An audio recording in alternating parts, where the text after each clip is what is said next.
The massive alien ship appeared in Earth's sky without warning. It was bigger than any building humans had ever made.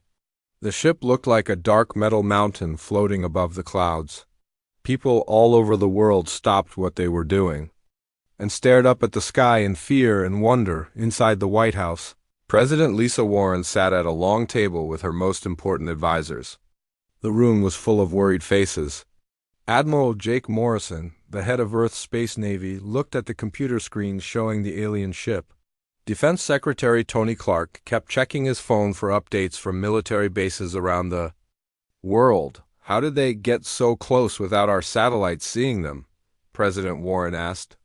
Admiral Morrison shook his head. Their technology is beyond anything we understand. Our radar systems didn't even notice them until they wanted us to. The alien ship sent a message to every television, radio, and computer on Earth at the same time. The voice that spoke was cold and mechanical, but the words were in perfect English. People of Earth, I am High Commander Vextara of the Zephyrian Coalition. We represent 12 advanced species from across the galaxy. You have been watching us, and we have been watching you. President Warren felt her hands shake as she listened. This was the moment humans had wondered about for centuries. First contact with aliens. But it was not going the way anyone had hoped. Your species is young and violent. You fight wars against each other. You destroy your own planet. You send weapons into space. This behavior cannot continue. The galaxy has rules, and you will follow them. Admiral Morrison stood up from his chair. Ma'am, we're getting reports from our space stations. There are more ships out there. Lots more. The alien voice continued speaking to the world. You have 72 hours to surrender all military weapons and accept our rule. Your governments will step down. We will guide your species toward a better future. If you refuse, we will take your planet by force. This is not a request. This is your only warning. The message ended, leaving the world in silence. Captain Amy Rodriguez was commanding the UES Liberty, a small patrol ship orbiting Earth, when her sensors picked up something strange. Small objects were moving around the major cities below. They were too fast and too small to be normal aircraft. Sir, I'm seeing unknown contacts over New York, London, Moscow, and Beijing, her communications officer reported. Captain Rodriguez looked at her screens. The objects were clearly not human technology. They moved in ways that defied physics as humans understood it. They could stop instantly, turn at impossible angles, and accelerate faster than any human pilot could survive. Those are reconnaissance drones, she said. They're studying us. She ordered her ship to move closer to one of the alien drones. As the Liberty approached, the drone's surface began to glow with a strange blue light. Energy readings spiked on her instruments. Captain, that thing is charging some kind of weapon, her tactical officer warned. All stop, Rodriguez ordered. We're not here to fight, not yet. But the drone fired anyway. A beam of blue energy hit the Liberty's shields and went right through them like they weren't even there. The ship's hull began to melt where the beam touched it. Emergency retreat, Rodriguez shouted. Get us out of here. The Liberty pulled back, but the damage was done. The alien drone had cut through their best shields and strongest armor like it was paper. If the aliens had wanted to destroy them, they could have done it easily. Back on Earth, Dr. Kevin Hayes was studying pieces of metal that had fallen from one of the alien drones. He was the world's best scientist when it came to studying alien life and technology. But what he found scared him more than anything he had ever seen. The alien metal was not like anything found on Earth. It seemed to exist in several dimensions. At once, when he tried to cut it, his tools passed right through it sometimes and bounced off other times. The metal appeared to change its own properties based on what was trying to affect it. This is impossible, he told his research team. Their technology works on principles we don't even have names for. Our weapons, our armor, our shields, none of it will work against this. He ran test after test, but the results were always the same. Human science was thousands of years behind alien science. It would be like trying to fight a modern army with Stone Age weapons. President Warren called an emergency meeting with leaders from every country in the world. The video conference room was filled with worried faces speaking in dozens of languages. Everyone was asking the same question: what should humanity do? "We could try to negotiate," suggested the Prime Minister of England. "Maybe they would accept partial surrender." "They want complete control," President Warren replied. "They made that very clear." The President of Russia spoke up. "My military advisors say we have no chance in a fight. Their technology is too advanced." Admiral Morrison had been quiet during most of the meeting, but now he stood up. "With respect, sir, we've never been in a fight we couldn't win before. We've never fought aliens before either," the President of China pointed out. "No," Morrison agreed, "but we've fought enemies with better weapons than us. We fought when we were outnumbered. We fought when everyone said we couldn't win, and we're still here." President Warren looked around the room at all the world leaders. She could see fear in their eyes, but she could also see something else. The same stubborn determination that had helped humans survive ice ages, plagues, and world wars. "They think we're just animals," she said quietly. "They think we'll roll over and give up because they have bigger guns." The room fell silent as everyone considered her words. "But they don't know us," she continued. "They don't know that humans have never been very good at giving up. They don't know that we get meaner when someone tries to push us around." Admiral Morrison smiled. "Ma'am, what are your orders?" President Warren took a deep breath. The next words she spoke would decide the fate of humanity. She could surrender and hope the aliens would be kind masters, or she could choose to fight an enemy that seemed impossible to defeat. "Get me a direct communication channel to their ship," she said. A few minutes later, the face of High Commander Vexthara appeared on the main screen. The alien looked like a cross between a lizard and a bird, with scales that changed color and eyes that seemed to look right through her. "Have you decided to surrender?" the alien asked. President Warren stood up straight and looked directly at the creature that wanted to enslave her entire species. "High Commander Vexthara, I speak for all of humanity when I give you our answer. We choose to remain free. If you want our world, you're welcome to come and take it. But I promise you this, it's going to cost you more than you think." The alien's eyes narrowed. "You would choose war over peace? Death over life?" "We choose freedom over slavery," President Warren replied. "Every single time." High Commander Vexthara was quiet for a long moment.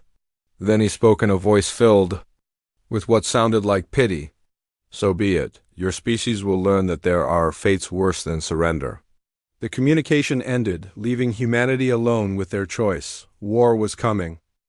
3 days after humanity rejected the alien ultimatum, the sky above Earth filled with enemy ships. Captain Steve Collins stood on the bridge of the UES Ranger, a small patrol vessel that looked like a toy next to the alien fleet. Through his view screen, he could see more than 300 massive ships arranged in perfect formation at the edge of the solar system. The alien flagship was the biggest thing Steve had ever seen. It was called the Dominion Spear, and it was 3 times larger than humanity's biggest space station. The ship looked like a giant sword made of black metal and glowing energy. Smaller ships surrounded it like wolves around their pack leader. "Sir, we're receiving a transmission from the alien flagship," his communications officer reported. High Commander Vexthara appeared on the main screen. The alien leader looked even more frightening than before. His scales had turned a deep red color, and his eyes glowed with anger. "This is your final opportunity to surrender," the alien said. "Our fleet has enough firepower to turn your planet into dust. Your primitive weapons cannot harm us. Surrender now, and we will be merciful." Steve looked at his crew of 12 brave men and women. They were all young, all scared, but none of them looked like they wanted to give up. The Ranger was the smallest ship in Earth's fleet. It had weak shields, old weapons, and armor that wouldn't stop a strong wind. But it was their ship, and they were not going to let aliens take it without a fight. "Send a reply?" Steve told his communications officer. "What should I tell them, sir?" Steve smiled. "Tell them that humanity's answer is the same as it was 3 days ago. If they want our world, come and take it. The alien commander's face showed surprise. He had expected the small human ships to run away when they saw the size of his fleet. Instead, the humans were still acting tough. "Very well," Vextara said. "You have chosen your fate." The transmission ended, and Steve knew he had about 5 minutes before the aliens started shooting. He turned to his crew. "Listen up, everyone. We all know this is probably a one-way trip. Our ship is small and old, and we're facing an enemy that thinks we're just bugs to be stepped on. But I want those aliens to remember this day. I want them to remember that humans don't know how to quit." His weapons officer spoke up. "Sir, what's the plan?" Steve looked at the alien fleet again. The enemy ships were so big and powerful that fighting them seemed impossible. But Steve had studied military history his whole life. He knew that sometimes small forces could hurt big ones if they were smart and brave. "We're going to hit their scouts," he said. "The ships at the front of their formation. We'll move fast, hit hard, and make them pay for every inch of space they take." The crew of the Ranger prepared for battle. They knew their chances of survival were almost zero, but they also knew that someone had to fire the first shot. Someone had to show the aliens that humans would fight. Meanwhile, on Earth, General Patricia Stone was setting up defenses around major cities.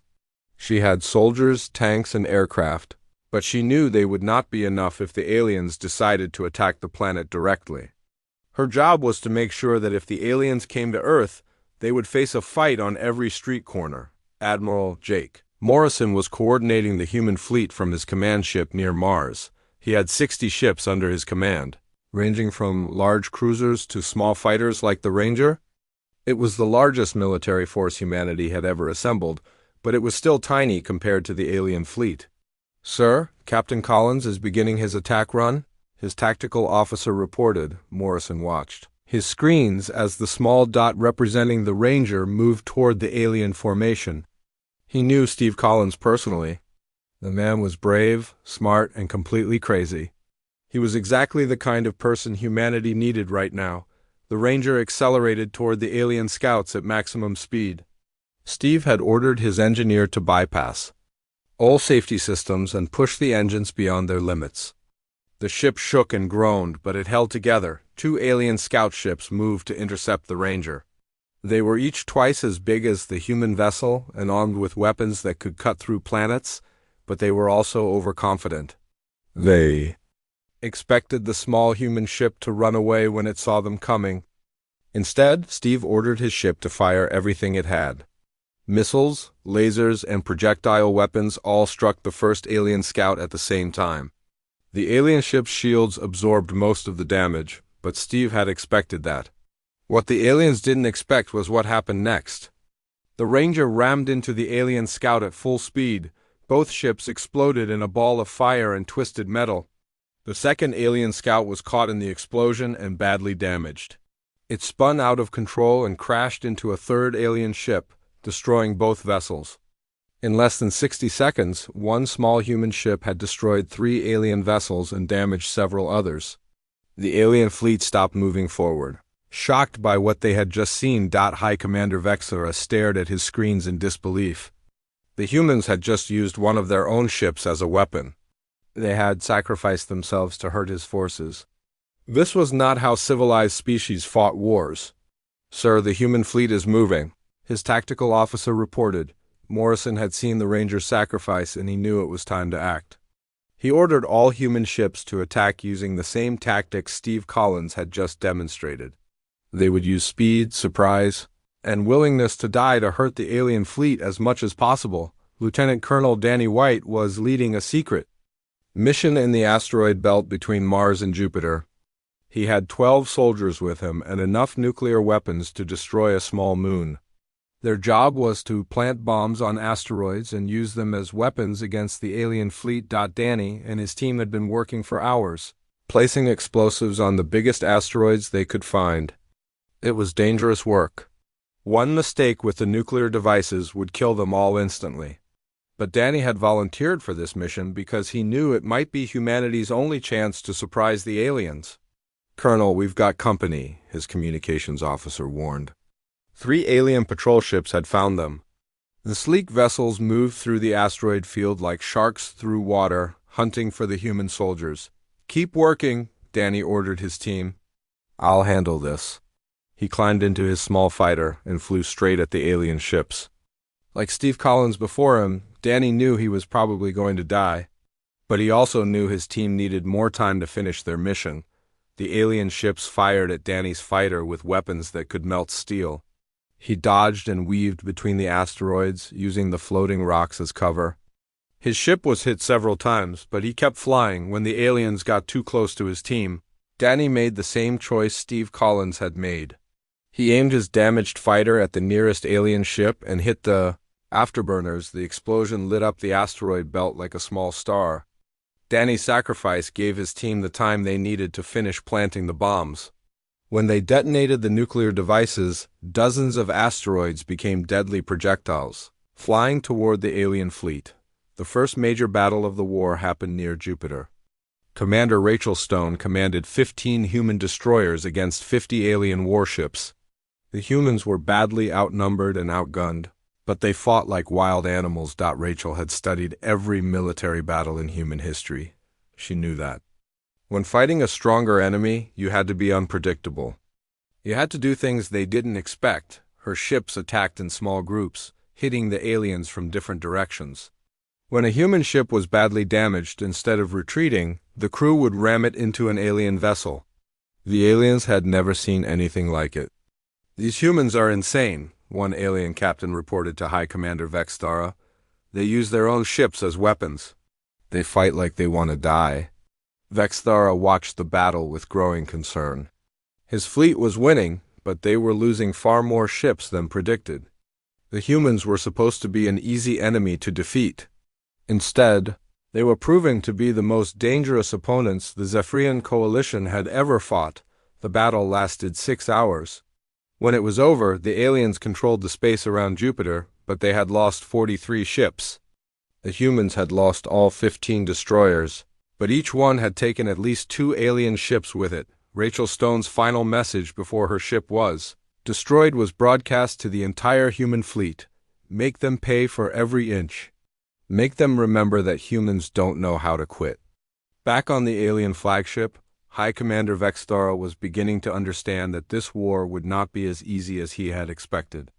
The humans were primitive and weak, but they fought with a fury he had never encountered before.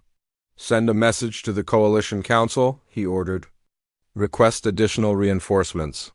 "Sir, we have 300 ships. Surely we don't need more to defeat one primitive planet." Vextara looked at the reports of human tactics. Ships used as weapons. Soldiers who chose death over retreat. An enemy that seemed to get stronger when faced with impossible odds. "These are not normal primitives," he said quietly. "These humans are something different. Something dangerous." The war had only just begun, but already the aliens were learning that humanity was not going to be an easy conquest. 2 months had passed since the war began, and the aliens were starting to understand they had made a terrible mistake. High Commander Vextara stood in his command center aboard the Dominion Spear, staring at casualty reports that made no sense to him. His fleet had lost over 100 ships to an enemy that should have been defeated in days. The humans kept doing things that no civilized species would do. They turned their own ships into bombs. They hid weapons inside civilian vessels. They attacked when retreat was the smart choice and retreated when attacking made more sense. It was like fighting an enemy that had read every military book ever written and then decided to ignore all of them. General Marcus Jones had become the leader of all human military forces after the previous commander was killed in the Jupiter battle. Marcus was different from other human leaders. He was calm, quiet, and seemed to think 3 steps ahead of everyone else.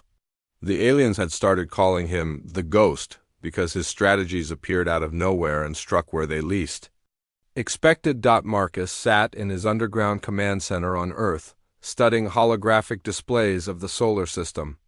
Red dots showed alien positions while blue dots represented human forces. The humans were still badly outnumbered, but the pattern of the war was changing. "Sir, we've received reports from the Luna Base Laboratory," his aide reported. "Dr. Miller." says they've made a breakthrough. Dr. Sandra Miller was humanity's smartest scientist when it came to understanding alien technology. For weeks, she had been working with pieces of destroyed alien ships, trying to figure out how their shields and weapons worked. Her laboratory on the moon was hidden from alien sensors, giving her team the time they needed to study captured. Technology. Sandra looked exhausted as she explained her discovery to General Jones over a secure video link. Her hair was messy, her clothes were wrinkled, and her eyes were red from lack of sleep. But she was smiling for the first time since. The war began. "We figured out how their quantum shields work," she said excitedly. "The aliens use a field that exists in multiple dimensions at once. That's why our weapons pass right through their shields sometimes and bounce off other times." "Can we build shields like theirs?" Marcus asked. Sandra shook her head. "Not with our current technology, but we can disrupt theirs. I've developed a weapon that creates quantum interference. It breaks down their shield fields and makes them vulnerable to normal weapons." "What's the catch?" Marcus knew there was always a catch with new technology. "The disruption field only works at very close range," Sandra explained. "A pilot would have to get within 50 meters of an alien ship to use it effectively. And the feedback from the quantum disruption would probably kill anyone operating the weapon." Marcus was quiet for a moment. Another weapon that required human sacrifice to use effectively. It seemed like every advantage humanity found in this war came with a terrible price. "How quickly can you build these weapons?" he asked. "I can have the first prototype ready in 3 days."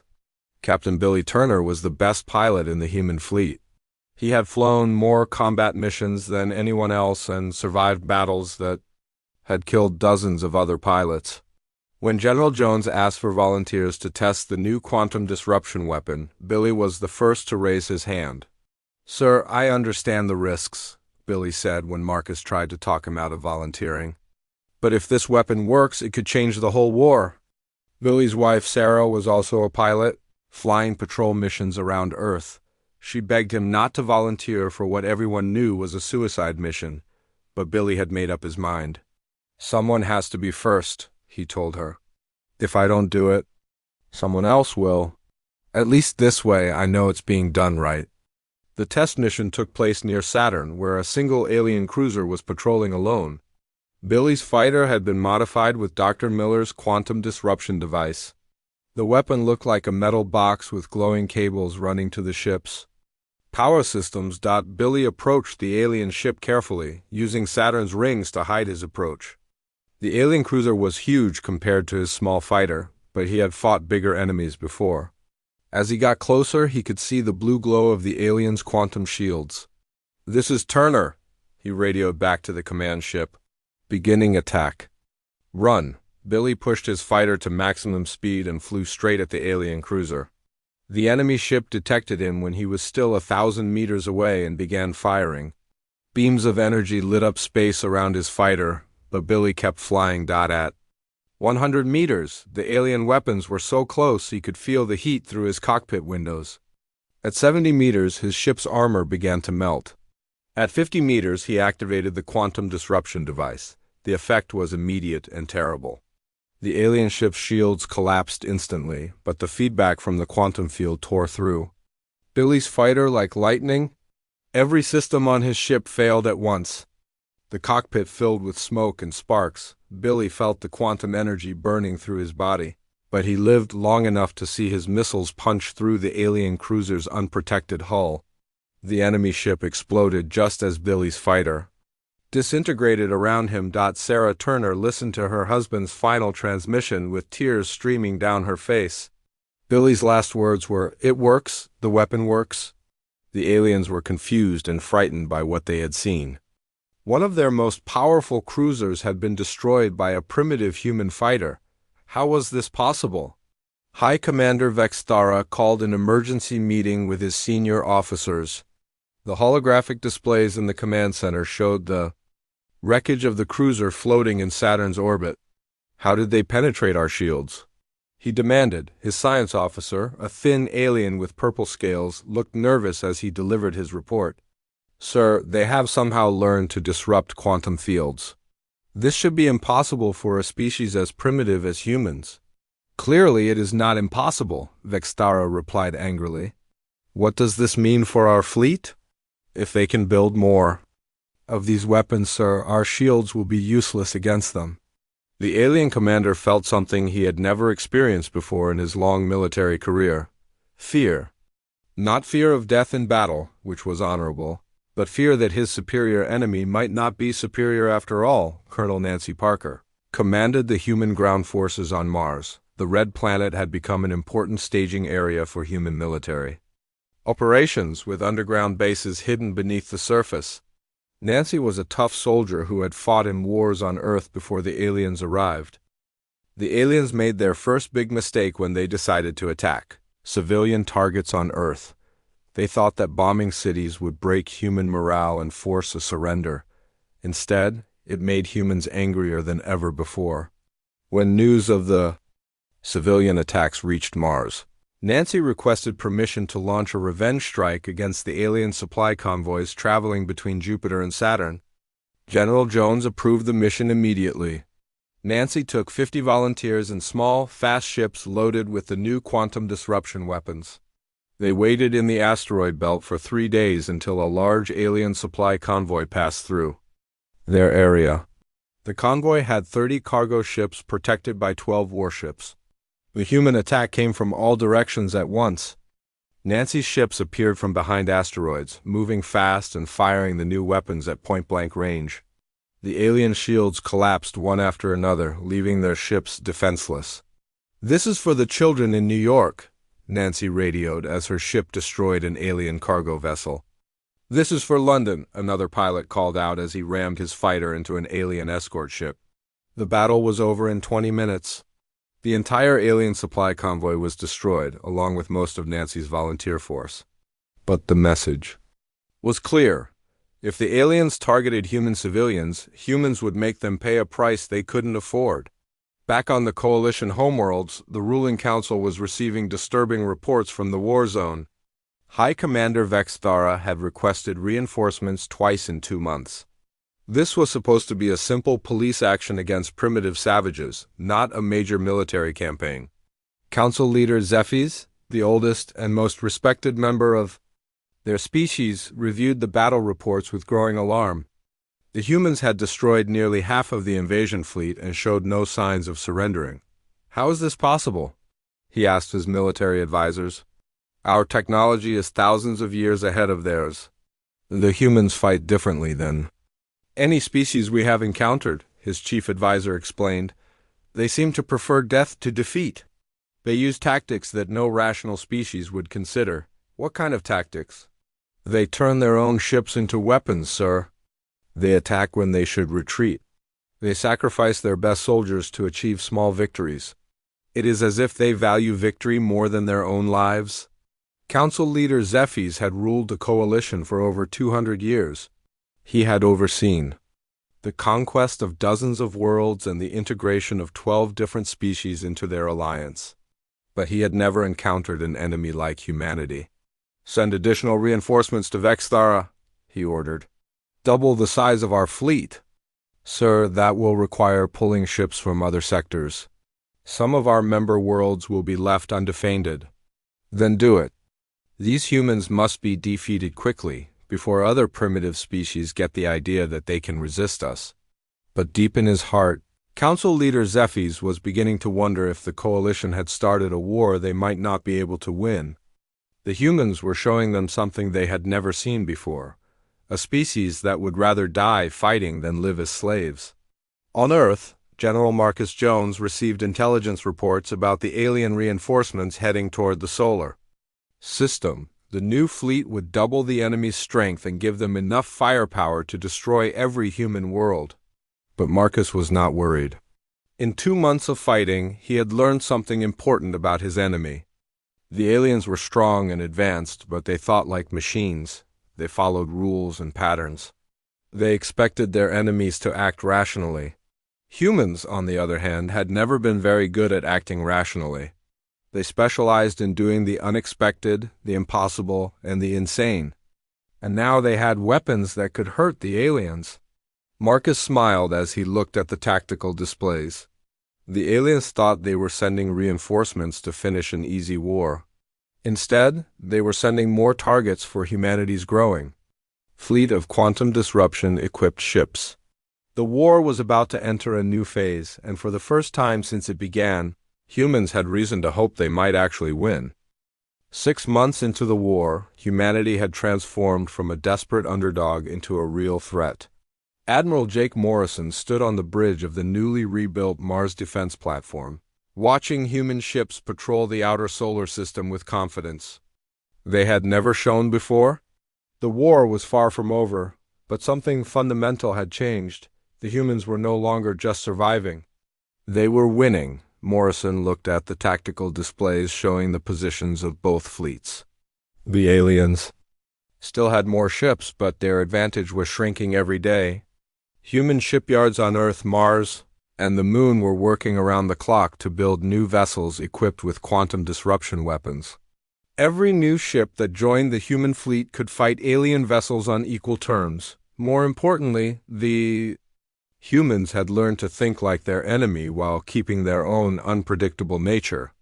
They could predict alien tactics while remaining impossible for the aliens. To predict and return. Engineer Roy Campbell had become something of a legend among human forces. 6 months ago, he had been a maintenance worker on a civilian space station. Now he was the inventor of the Campbell Protocol, a technique that had destroyed more alien ships than any other human weapon. Roy had discovered that alien ships relied heavily on centralized power systems. Their advanced technology required enormous amounts of energy, all flowing through a few critical control nodes. If those nodes could be overloaded, the entire ship would shut down or explode. The breakthrough came when Roy was studying the wreckage of an alien cruiser that had been damaged by human fighters. He noticed that the alien power systems were incredibly efficient but also incredibly fragile. They had no backup systems because their technology was so advanced that failure was considered impossible. That's their weakness, Roy explained to a group of human engineers. They built their ships assuming nothing could go wrong. They never planned for someone messing with their power systems from the outside. Roy's solution was brilliantly simple. Human missiles could be modified to carry small electromagnetic pulse devices. When the missiles hit alien ships, instead of exploding, they would release a focused electromagnetic burst that would overload the alien power systems. The first test of the Campbell Protocol took place during a battle near the asteroid belt. Captain Helen Brooks was leading a squadron of human fighters against 3 alien heavy cruisers. The enemy ships were much larger and more powerful than anything in the human fleet. But Helen's fighters were equipped with Roy's modified missiles. "Remember, we need to hit them all at the same time," Helen told her pilots over the radio. "If even one of their ships survives, it can warn the others about our new tactic." The human fighters approached the alien cruisers from 3 different directions, using asteroids as cover. The aliens detected them when they were still several kilometers away and began firing their powerful energy weapons. Space lit up with deadly beams of light as the human pilots dodged and weaved between the floating rocks. Helen waited until her squadron was in perfect position before giving the order to fire. 12 modified missiles launched simultaneously, each one aimed at a different alien ship. The aliens tried to shoot down the incoming missiles, but the humans had learned to make their weapons harder to hit. The missiles struck all 3 alien cruisers within seconds of each other. Instead of the usual explosions, there were brief flashes of electromagnetic energy. For a moment, nothing seemed to happen. Then all 3 alien ships went dark, their lights went out, their engines stopped, and their weapons fell silent. The mighty cruisers drifted helplessly through space like giant metal coffins. The electromagnetic pulses had completely shut down their power systems. "It worked," Helen whispered in amazement. "It actually worked." The human fighters moved in to finish off the helpless alien ships. 3 of humanity's most dangerous enemies had been defeated without losing a single human life. Word of the Campbell Protocol's success spread quickly through the human fleet. Within days, every human ship was being equipped with the new electromagnetic pulse missiles. The aliens suddenly found themselves facing an enemy that could shut down their most powerful vessels with weapons that cost almost nothing to build. Major. Frank Davis was leading a Marine assault team on a mission that everyone sighed was impossible.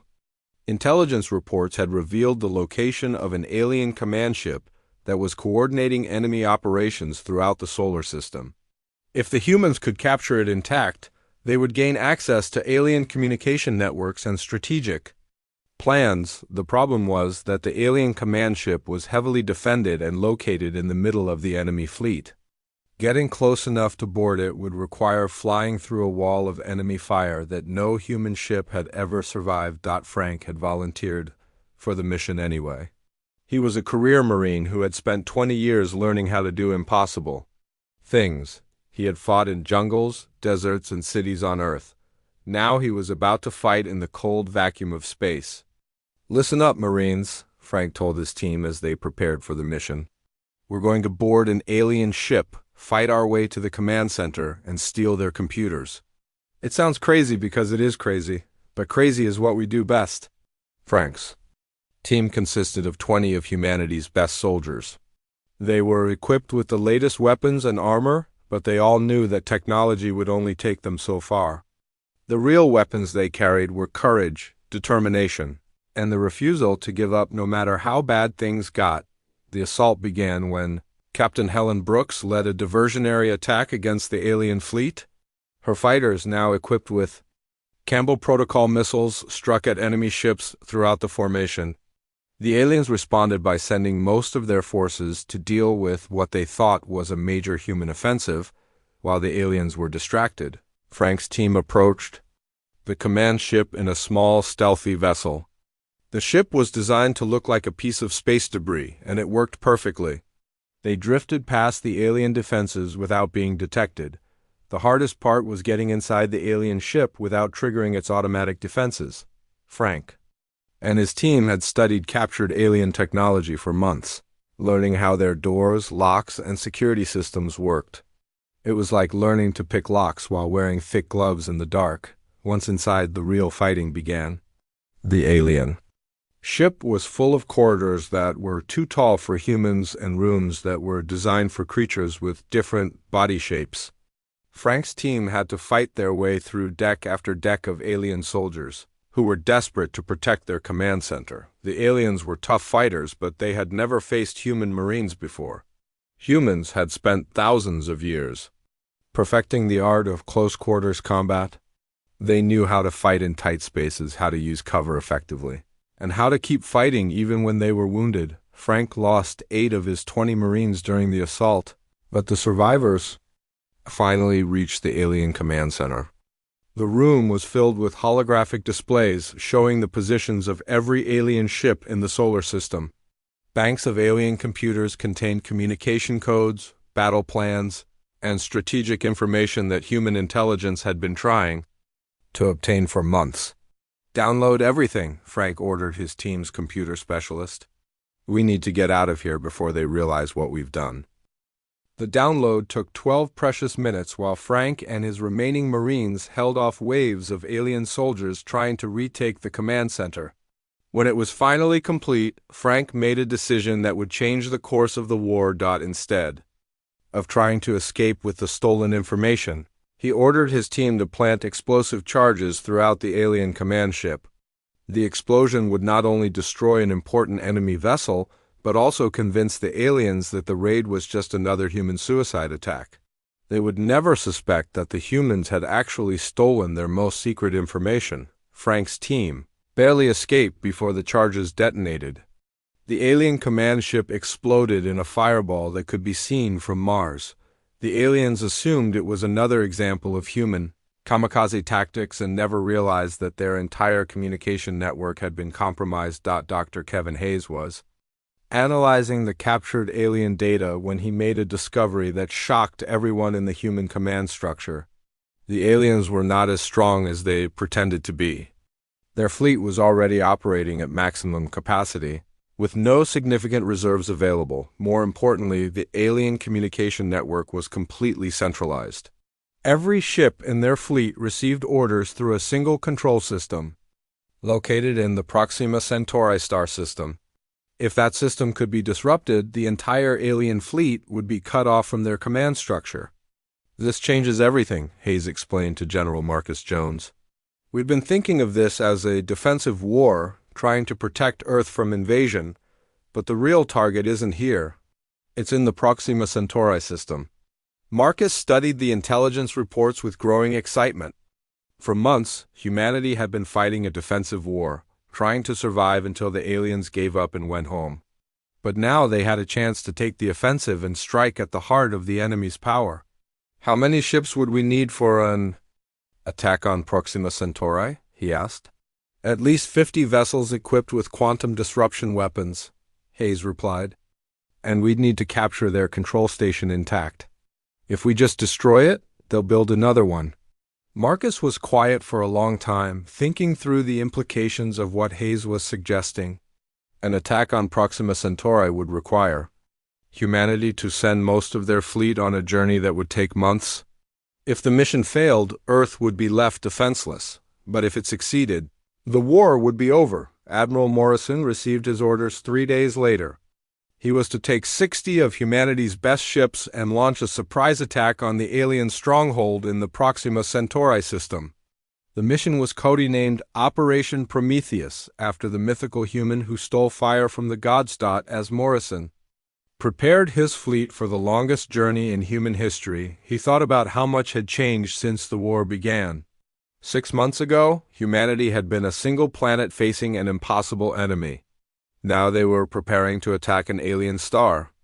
System 25 trillion miles from home, the aliens had wanted to conquer Earth because they thought humans were primitive and weak. Instead, they had awakened something in humanity that they didn't understand and couldn't control. They had turned a defensive species into an aggressive one, and now they were about to face the consequences of that mistake. Operation Prometheus would either end the war in humanity's favor or destroy the human race entirely.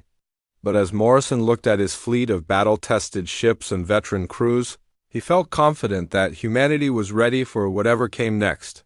The hunters were about to become the hunted. 1 year after the war began, Admiral Jake Morrison stood on the bridge of the UES Defiance, humanity's newest and most powerful warship. Through the view screen, he could see the red glow of Proxima Centauri, a star that no human had ever visited before. Around him, 60 of Earth's best ships prepared for the most important battle in human history. Operation Prometheus had taken 3 months of travel through interstellar space. The human fleet had used captured alien technology to make the journey, but it had still been the longest and most dangerous trip anyone from Earth had ever attempted. Now they were finally here, ready to strike at the heart of the alien empire. Commander Pete Nelson was leading the assault team that would infiltrate the alien command station. He was a former Special Forces soldier who had volunteered for every dangerous mission since the war began. His team included 12 of humanity's best fighters, each one trained to operate alien technology and fight in zero-gravity. Pete studied the holographic display, showing the alien installation orbiting Proxima Centauri. The station was enormous, bigger than any human city. It looked like a metal flower with dozens of petals, each one bristling with weapons and communication arrays. This was the brain of the entire alien war effort, and Pete's job was to cut it out. Remember, we need to reach the central control node without triggering their self-destruct systems, Pete told his team. The aliens would rather destroy their own station than let us capture it intact. Sergeant Mary Johnson, the team's demolitions expert, checked her equipment one more time. She had enough explosives to level a small mountain, but her real weapon was her brain.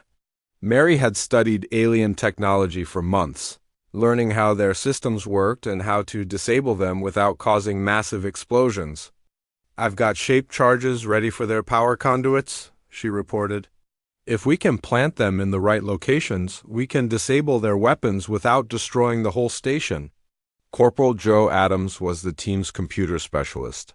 His job was to hack into the alien central computer and plant a virus that would shut down their entire fleet. The virus had been developed by Dr. Sandra Miller and her team on Earth, based on captured alien code and human programming techniques.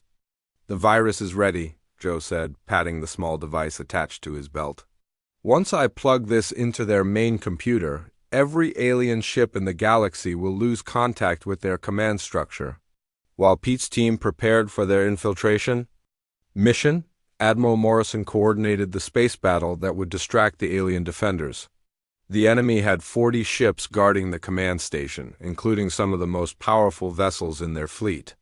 The humans were outnumbered, but they had advantages the aliens didn't expect. Captain Amy Rodriguez commanded the UES Liberty, the same ship she had been flying when the war began a year ago. The Liberty had been rebuilt and upgraded with every piece of human and alien technology available. It was now one of the deadliest ships in the human fleet. "All ships, this is Admiral Morrison," came the voice over the radio. "Operation Prometheus is now active. Remember, our job is to keep the aliens busy while the assault team completes their mission. Make them think this is just another human." Suicide attack. The human fleet attacked the alien defenses with the fury that had become their trademark. Ships equipped with Campbell Protocol weapons shut down alien vessels with electromagnetic pulses. Fighters armed with quantum disruption. Devices punched holes through enemy shields. The space around Proxima Centauri lit up with explosions and energy beams, but this battle was different from all the others. The humans were no longer desperately trying to survive. They were executing a carefully planned strategy designed to achieve a specific goal. Every move had been calculated, every tactic had been tested, and every sacrifice had been chosen for maximum effect. The alien defenders fought back with everything they had, but they were confused by human tactics that seemed both familiar and completely new. The humans attacked like wild animals, but their attacks followed patterns that showed careful planning. It was as if humanity had learned to combine their natural aggression with alien-level strategic thinking. Hi. Commander Vexthara watched the battle from the command station with growing alarm. The human attack was more coordinated than anything he had seen before. Their ships moved like parts of a single organism, each one supporting the others in ways that showed months of practice and planning. "Sir, the humans are penetrating our outer defenses," his tactical officer reported. "They're heading straight for the station." "All ships protect the command center," Vexthara ordered. The humans must not be allowed to reach the station. But even as he gave the order, Vexthara knew something was wrong. The human attack was too direct, too obvious.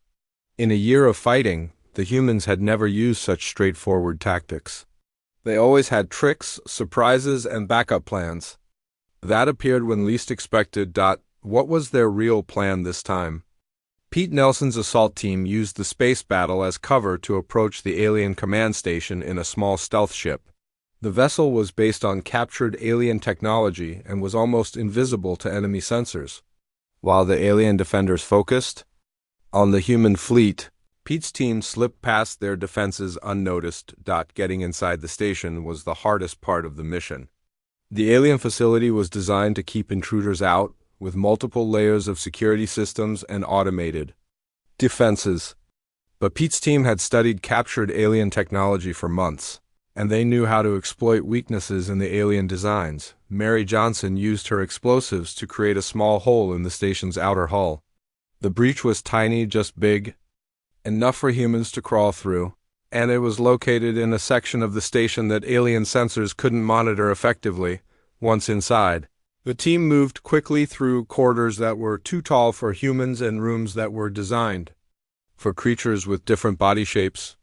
They had memorized the station's layout from intelligence gathered during previous raids, but actually navigating the alien facility was like walking through a maze designed by beings who thought in completely different ways. The team encountered their first alien guards 15 minutes after entering the station. The aliens were surprised to see humans so deep inside their most secure facility, and that surprise cost them their lives. Pete's team had trained for close-quarters combat in alien environments, and they moved through the station's defenders like a knife through paper. "Central control is just ahead," Joe Adams whispered as they approached the heart of the station. The Alien Command Center was a vast room filled with holographic displays showing the positions of every alien ship in the galaxy. Hundreds of alien technicians worked at control stations, coordinating the movements of their entire fleet. At the center of the room was a massive computer core that glowed with alien energy. "That's our target," Pete said, pointing at the computer. "Core. Joe, how long do you need to plant the virus?" "Give me 5 minutes," Joe replied. "Mary, start placing your charges. We need to disable their weapons without destroying the whole station." The assault team moved into action with the precision of a machine. Mary placed her explosives at key points throughout the command center while Joe worked to access the alien computer core. Pete and the other Marines held defensive positions, ready to fight off any alien reinforcements. The aliens tried to stop them, but it was too late. Human soldiers who had learned to fight impossible odds were not going to be stopped by alien guards who had never faced a real threat before. The command center became a battlefield as humans, and aliens fought for control of the most important facility in the galaxy. Mary Johnson knew she was going to die. The alien reinforcements were getting closer, and there was no way Pete's team could fight their way out of the station. But she also knew that her sacrifice would end the war and save humanity from slavery. "Joe, how much more time do you need?" she called out while placing her final explosive charge. 2 more minutes, Joe replied, his hands flying over alien control interfaces. "Pete, get your men to the extraction point," Mary ordered. "I'll hold them off." Pete started to argue, but Mary had already made up her mind. She activated the timer on her explosives and took a position that would give her the best field of fire against the approaching aliens. "Tell them back home that we did it," she said. "Tell them we won?" The explosives detonated just as Joe finished uploading the virus into the alien computer core. The command center's weapon systems went offline, its communications arrays shut down, and its power conduits overloaded. But the virus had already been transmitted to every alien ship in the galaxy. Captain Rodriguez watched from the UES Liberty as alien ships throughout the Proxima Centauri system suddenly went dark. Their weapons stopped firing, their engines shut down, and their communication systems fell silent. The virus was spreading through their entire network, disabling ship after ship. "Admiral Morrison, the alien fleet is powering down," she reported. In amazement, all of them, every single ship. On the alien command station, High Commander Vexthara stared at his displays in horror as his entire fleet became helpless. Ship after ship reported system failures, communication blackouts, and total power loss. The humans had done something that should have been impossible. Pete Nelson and the survivors of his assault team fought their way to the extraction point, where a human rescue ship was waiting. As they escaped from the alien station, Pete looked back at the facility where Mary Johnson had given her life to plant the virus that would end the war. The space battle was over. The alien fleet drifted helplessly through space, their ships dead and their crews trapped inside metal coffins. For the first time in the war, human ships outnumbered functional alien vessels. Admiral Morrison opened a communication channel to the alien command station. High Commander Vexthara's face appeared on the screen, showing an expression that Morrison had never seen on an alien before: complete defeat. "High Commander," Morrison said calmly, "I believe you have something to say to us." Vexthara was quiet for a long moment. Then he spoke in a voice filled with what sounded like respect rather than anger. "We underestimated your species," he said. "We thought you were primitive animals who would submit when faced with superior force. We were wrong." "Yes, you were," Morrison agreed. "My fleet is disabled, my command structure is destroyed. I have no choice but to surrender." "We don't want your surrender," Morrison replied. "We want you to leave. Take your ships and go back to wherever you came from. Tell your people what happened here. Tell them that humanity chooses freedom over slavery every single time." 3 months later, President Lisa Warren stood before the United Nations General Assembly to address the world. The war was over, and humanity had won a victory that no one thought possible a year ago. Today we celebrate not just our survival, but our transformation, she said. The aliens came here thinking we were weak and primitive. They forced us to become something we never knew we could be. They wanted to conquer us, but instead they created the first species in galactic history to defeat the Zephyrian coalition. Outside Earth's atmosphere, human ships prepared to depart for distant star systems. The war had shown humanity that they were not alone in the galaxy, and they were determined to explore the stars as free beings rather than slaves. The final message from the Zephyrian coalition came in the form of a warning beacon placed at the edge of the solar system. The message was simple and direct. Here dwells humanity. They chose war over surrender. They chose impossible victory over certain defeat. They turned our own weapons against us and used our own technology to destroy us. Do not make the mistake we made. Do not underestimate the species that refuses to give up. Admiral Morrison read the message and smiled. The aliens had learned their lesson, but it had cost them everything. They had chosen war with humanity, and humanity had made sure they would never forget the price of that choice. The war was over, but humanity's journey to the stars had just begun.